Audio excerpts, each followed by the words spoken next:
Hi there, sewing friends. My name's Annette with Sunbeam Fabric Art. Welcome to my channel. It's been a busy month, but I did manage to get to my Teapot #2 foundation paper piece pattern. So come along with me today and I'll show you how I put it together. Well, first let's take a look at this pattern. Page 1 is just the image of the teapot and the different sections. Page 2 shows the instructions and this lettered sections A through M. Then we have a few pages of the actual pattern.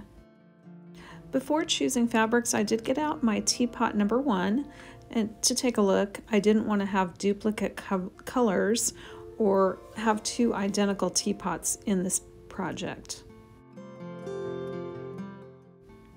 I chose that purple fabric with the black lines on it for the background fabric. I chose the black. I decided I would do these black accent pieces on the teapot. And then I have this bold green and black and white print for the main teapot. Here you can see I'm marking the pattern pieces that I want to be black. If you're using different fabrics for your teapot, I recommend shading in what you've decided to use on your teapot pattern. I also noted there were sections that overlap 2 pages. Next, I cut all the section pieces apart. The program that I use when I print a pattern piece, when the section overlaps 2 pages, it prints a line where these 2 pieces go together. What I like to do is cut myself a zigzag line or a curvy line on one of the pieces, and then that way I can see that line and exactly where it's supposed to line up on the line underneath it. Now it's much easier to do this on a flat surface, and once I get it all lined up just like I think it should be, I go ahead and tape those 2 pieces together to complete the section.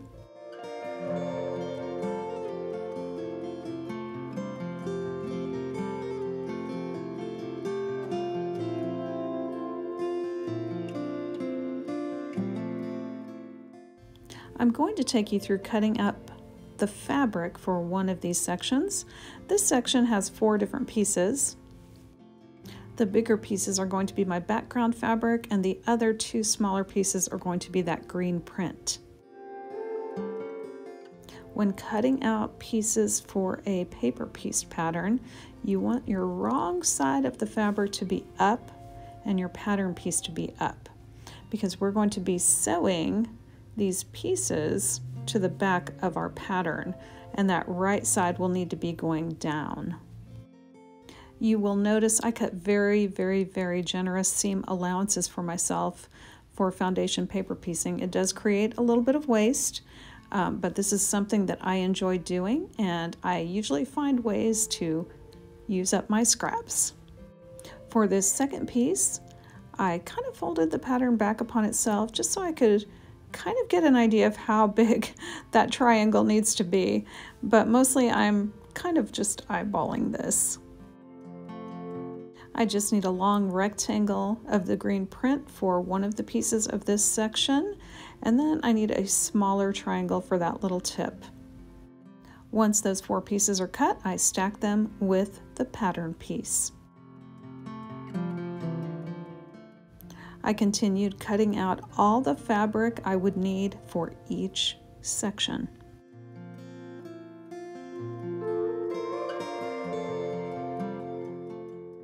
Once I got everything cut out, I did take the time to fold up my 3 fabrics neatly and put them away where they belong. Here's my setup for paper piecing. I've got my little pressing mat, my iron, all my stacks of pattern pieces, and I've got my machine set to a 1.5 stitch length. The pieces in each section are numbered, so we are going to start with piece number 1 and stitch it together to piece number 2. Now what I'm doing for 1 and 2, I'm looking at that seam the stitch line, I'm going to actually sew right on the line between piece 1 and piece 2. I need to place my two fabrics for piece 1 and piece 2 right sides together. I need to lay them on the back of this piece of paper and make sure that I have some overlap for the stitch line.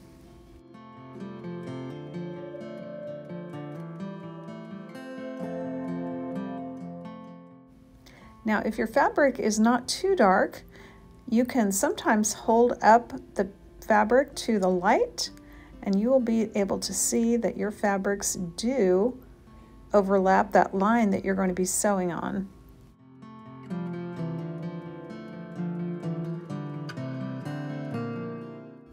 So you want to make sure that both pieces overlap on the right, on the left, and you've got a 1/4 inch seam allowance. So now I'm going to go ahead and stitch that line.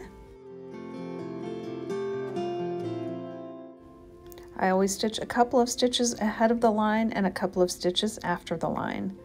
I remove this from under the needle and I do go ahead and trim every time. I trim off these excess threads. Then I will trim away any excess bulk from that seam and press the seam open. It's important that you do not use steam while the paper is attached.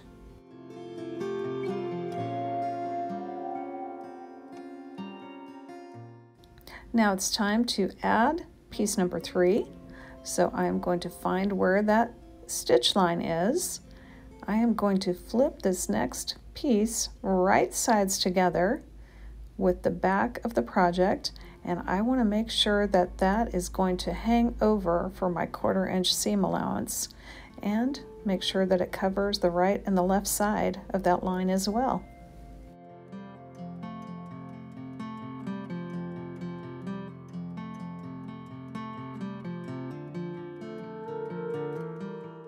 Again, I folded on the seam line and I trimmed away excess bulk, then I pressed that seam open.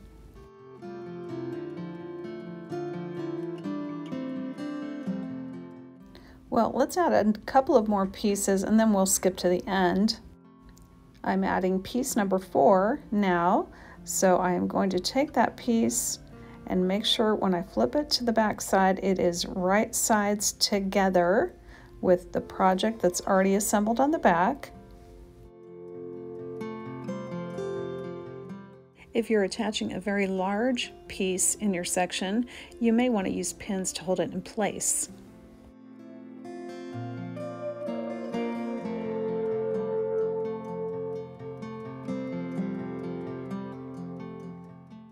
And again, after every addition, I trim those excess threads.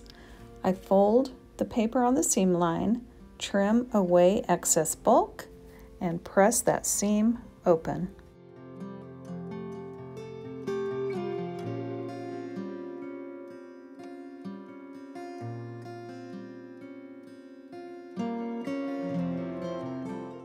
Well, I've skipped ahead a few pieces. I'm going to be adding this piece of black right across the bottom of the teapot. I thought that would be an interesting spot to put my accent color.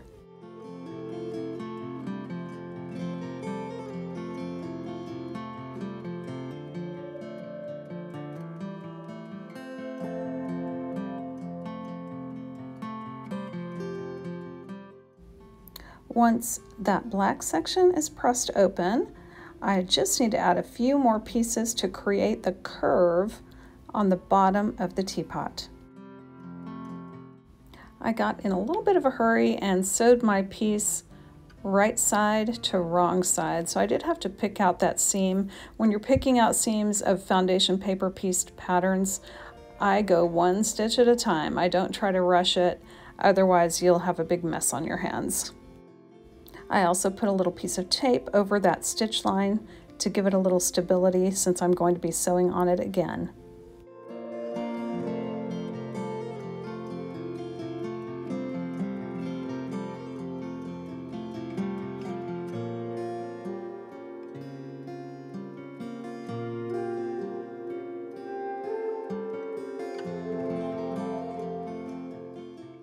And now it's time to add that last background rectangle to this section.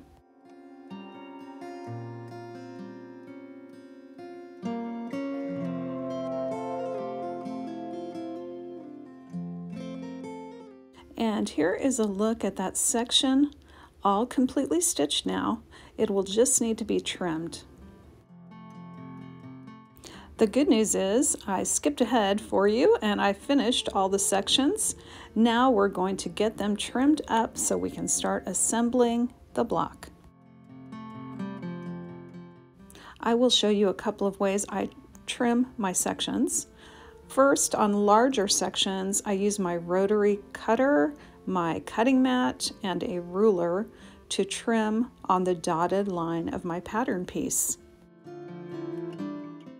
Many of the pattern pieces include a little notched corner, so you definitely want to trim those notches. They help to make it easier to line up sections when it's time to join two sections together.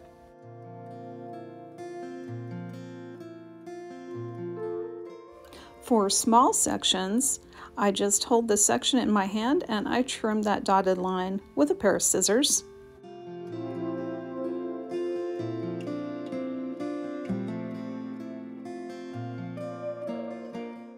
As I trim the rest of these pieces, these sections, I am putting them face up so I can see the letter of the section. Once I do that, I will put the sections in alphabetical order so it's easier for me to follow the instructions on how to assemble this block. This pattern is designed with 3 areas, a left, middle, and right. We're going to put the left side of this block together, and it's simply A plus B, and then we will add on piece C.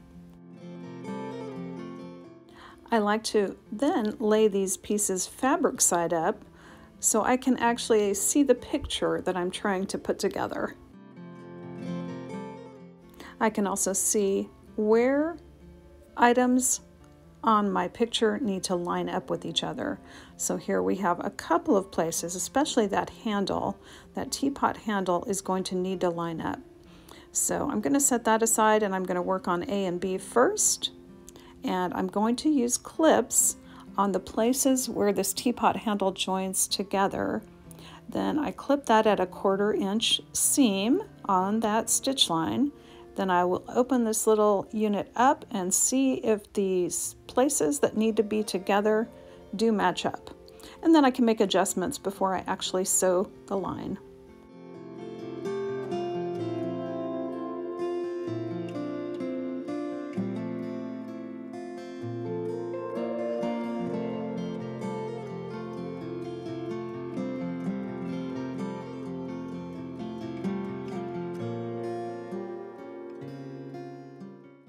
Now I can go ahead and attach section C to my A-B unit.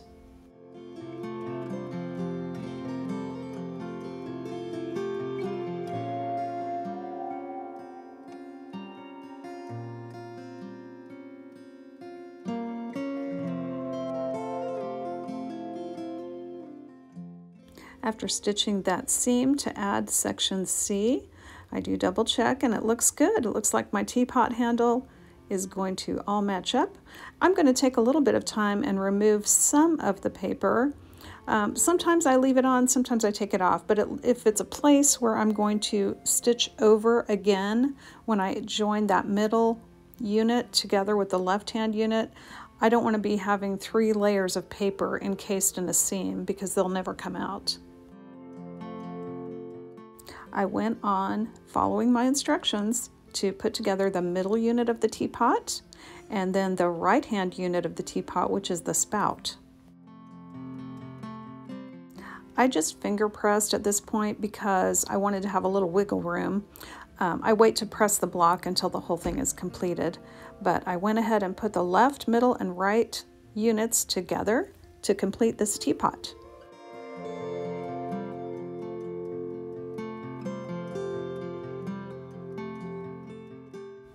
I tore away any of the remaining paper that was left from the pattern, and then I pressed this block nice and flat, and it did finish to 12.5 inches square. And here is the finished teapot number 2 of 12 that I'm putting together. These teapot patterns offer endless possibilities. I like this green fabric that I picked, but if you want all your teapots to be maybe one color or maybe a combination of 2 or 3 colors, you could do a whole quilt with different teapots that are all in the same color family. Thanks so much for joining me today. I hope to see you back again real soon.